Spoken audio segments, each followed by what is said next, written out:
ख्रिस्ताठाई माझ्या प्रिय बंधू-भगिनींनो, समाजामध्ये जेव्हा एखादा व्यक्ती सत्यासाठी लढतो, जेव्हा एखादा व्यक्ती चांगले कार्य करतो, तेव्हा काही लोक नेहमी त्याच्या विरुद्ध असतात।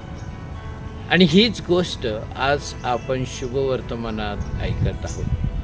शास्त्री आणि फरीसी ह्यांनी येशूला मारण्याचा कट रचलेला होता आणि त्यावेळेला येशू गालिलामध्ये प्रवचन देण्यासाठी गेलेला होता, सणासाठी प्रवचन देण्यासाठी गेलेले होते।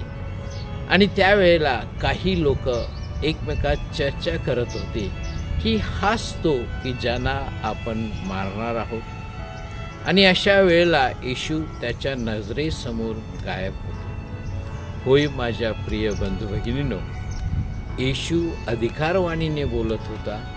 येशू पित्याचे कार्य पूर्ण करण्यासाठी आणि पुढे नेण्यासाठी आलेला होता आणि ते कार्य आपण केलं पाहिजे। आणि ज्याप्रमाणे येशू मरणाला आणि अडचणीला भीत नव्हता, आपणही त्या प्रकारे धैर्याने येशूचे पित्याचे कार्य पुढे नेलं पाहिजे। आपण पित्याचं आणि येशूचं कार्य पुढे नेतो का, हा विचार, हे चिंतन आज आपण करूया। आमेन।